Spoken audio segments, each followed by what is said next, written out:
રાજકોટમાં કોંગ્રેસના પૂર્વ ધારાસભ્યની જીભ લપસી જાહેર મંચ પરથી ગાંધીજીનું અપમાન કરી નાખ્યું।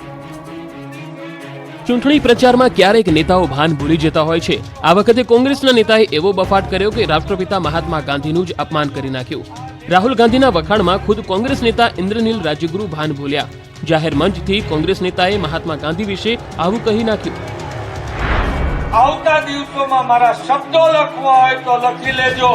આ દેશમાં બીજો ગાંધી પાકશે તો એ રાહુલ ગાંધી હશે,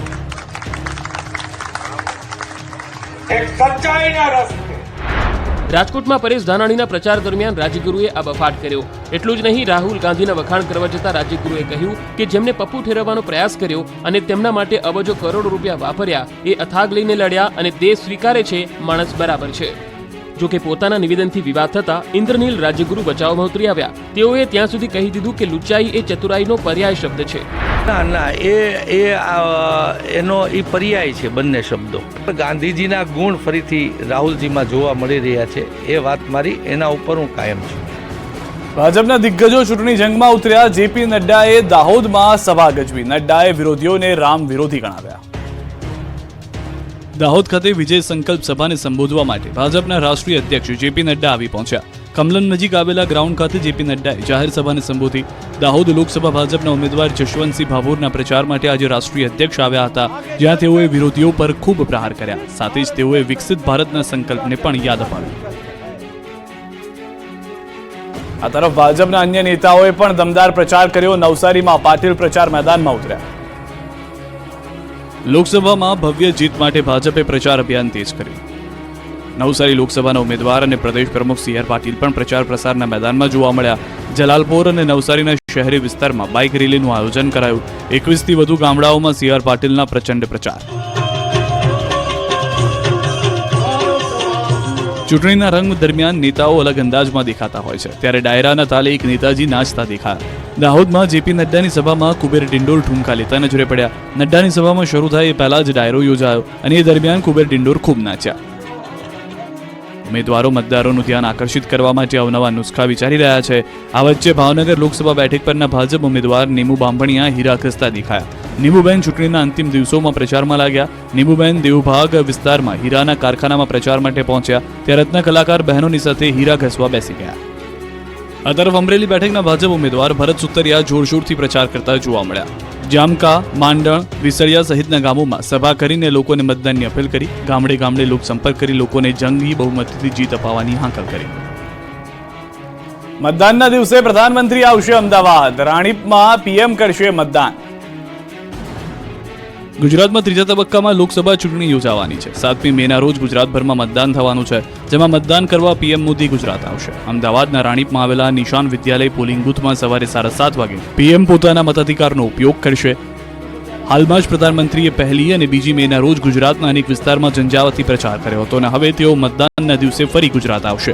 પીએમના આગમનને લઈને તૈયારીઓ પૂરજોશમાં કરવામાં આવી છે। હવે ગુજરાતમાં મતદાનને માત્ર ગણતરીના જ દિવસો બાકી છે, ત્યારે ગુજરાત આખું મતદાનના દિવસની રાહ જોઈ રહ્યું છે। અહીં અમદાવાદની જનતા સાથે ખુદ દેશના પ્રધાનમંત્રી મતદાન કરવા પહોંચશે। આ તરફ કોંગ્રેસે પણ પ્રચારના ગિયર બદલ્યા। બનાસકાંઠા, આણંદ અને રાજપીપળામાં જોરશોરથી પ્રચાર કર્યો। બનાસકાંઠામાં ચૂંટણી પ્રચારનો આક્રમક જંગ જામ્યો। બનાસકાંઠામાં લોકસભાની ચૂંટણીના અંતિમ દિવસોમાં ભાજપ કોંગ્રેસનું જોર લગાવી રહી છે। ધાનેરામાં ભાજપના રોડ શો બાદ કોંગ્રેસે પણ ધાનેરા શહેરમાં રોડ શો યોજી શક્તિ પ્રદર્શન કર્યું। કોંગ્રેસ લોકસભા ઉમેદવાર ગેનીબેન ઠાકોરે ધાનેરા વિધાનસભા ક્ષેત્રમાં ભવ્ય રોડ શો યોજી મતદારો પાસે મત માંગ્યા। ગેનીબેનના રોડ શોમાં પૂર્વ ધારાસભ્ય નાથાભાઈ પટેલ સહિત અનેક કોંગ્રેસના આગેવાનો પણ મોટી સંખ્યામાં જોડાયા। કાર્યકરોએ બાઇક અને પગપાળા વિશાળ રેલી કાઢી હતી। ગેનીબેન ઠાકોરે વિવિધ ચોકમાં પ્રતિમાઓ અને ફૂલહાર પણ કરી આશીર્વાદ મેળવ્યા હતા।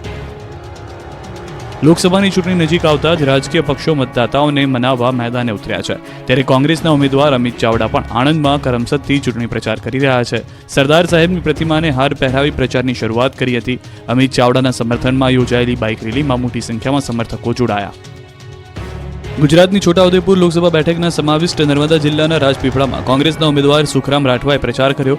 સુખરામ રાઠવાએ રાજપીપળાના ગાંધી ચોક ખાતે ભવ્ય રોડ શો કર્યો હતો। સાથે જ ભાજપ પર શાબ્દિક પ્રહાર કરી છોટાઉદેપુર બેઠક પર કોંગ્રેસની જીતનો વિશ્વાસ વ્યક્ત કર્યો।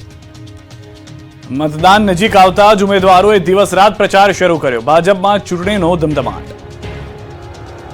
લોકસભાની ચૂંટણીના ત્રીજા તબક્કાનો અંતિમ સમય ચાલી રહ્યો છે ત્યારે 7મી મેના રોજ ચૂંટણી થશે ત્યારે હવે ચૂંટણી પ્રચારને ગણતરીના જ દિવસો બાકી છે, જેને લઈ રાજકીય પાર્ટીઓ છેલ્લા સમયે એડીચોટીનું જોર લગાવી રહી છે.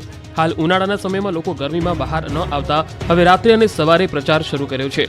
નાંદોદ વિધાનસભામાં છોટાઉદેપુરના લોકસભાના ભાજપના ઉમેદવાર જસુ રાઠવા સવારે 7 વાગ્યાથી પ્રચારમાં લાગ્યા છે. સાથે નર્મદા જિલ્લા ભાજપ પ્રમુખ ઘનશ્યામ પટેલ અને નાંદોદ વિધાનસભાના ધારાસભ્ય ડોક્ટર દર્શના દેશમુખ પણ આ નાંદોદ વિધાનસભામાંથી 1 લાખ કરતાં વધુ લીડ અપાવવા માટે કમર કસી રહ્યા છે.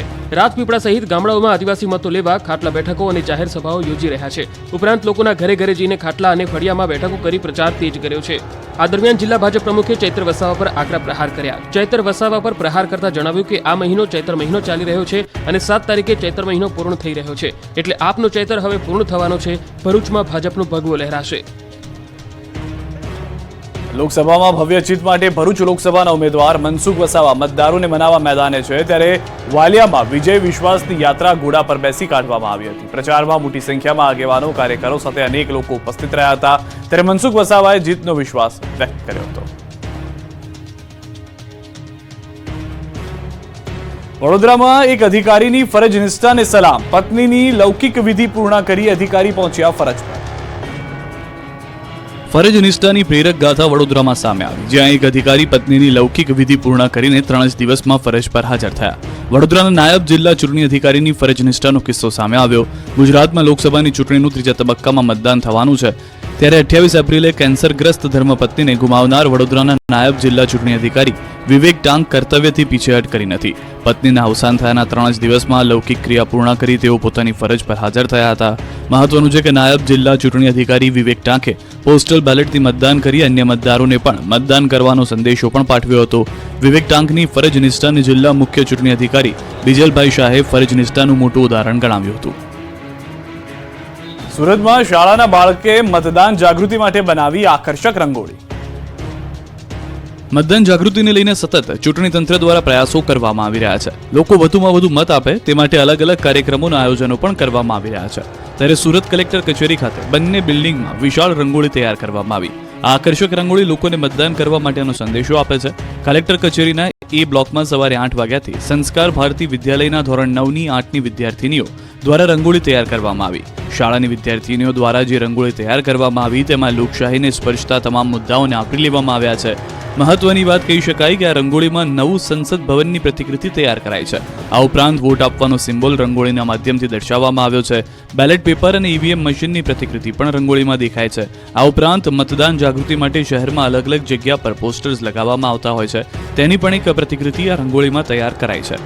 શાળાની વિદ્યાર્થીનીઓ દ્વારા એક અનોખો સંદેશ આપવામાં આવ્યો છે કે જો સારા નેતાને પસંદ કરવામાં આવશે તો ભ્રષ્ટાચાર વગર દેશનો વિકાસ થશે. આ ઉપરાંત લોકોનો એક મત કેટલો કિંમતી છે તે પણ આ રંગોળીમાં દર્શાવવામાં આવ્યું. એક તરફ ચૂંટણીનો ગરમાવો જોવા મળી રહ્યો છે અને બીજી તરફ ભીષણ ગરમી. મતદાનના દિવસે પણ કાળઝાળ ગરમી રહેવાની હવામાન વિભાગની આગાહી. આગોગતી ગરમી માટે તૈયાર રહેજો. 2 દિવસ બાદ રાજ્યમાં હીટવેવની આગાહી. 5 થી 7 મેના દિવસોમાં ભીષણ ગરમી પડશે. એપ્રિલ મહિનાના અંતથી શરૂ થયેલી ભીષણ ગરમી આગ ઓકી રહી છે. મે મહિનાના શરૂઆતના દિવસોમાં પણ આકાશમાંથી અગનગોળા વરસી રહ્યા છે. આ દરમિયાન હવામાન વિભાગે ફરી આકરી આગાહી કરી. 2 દિવસ બાદ રાજ્યના કેટલાક વિસ્તારોમાં હીટવેવની આગાહી કરવામાં આવી છે. 5 મે થી 7 મે દરમિયાન રાજ્યમાં કાળઝાળ ગરમી રહેશે. ગુજરાતમાં 7મી મેના રોજ લોકસભાની ચૂંટણીનું મતદાન છે અને મતદાનના દિવસે પણ ભીષણ ગરમીની આગાહી છે. अहमदाबाद की टेम्परेचर स्पेशली 41 से बढ़ के 43 तक जाने का संभावना है और सारे गुजरात राज्यों में 7 तारीख को इलेक्शन है, उस दिन भी मतलब तापमान अधिक ज़्यादा रहने का संभावना है.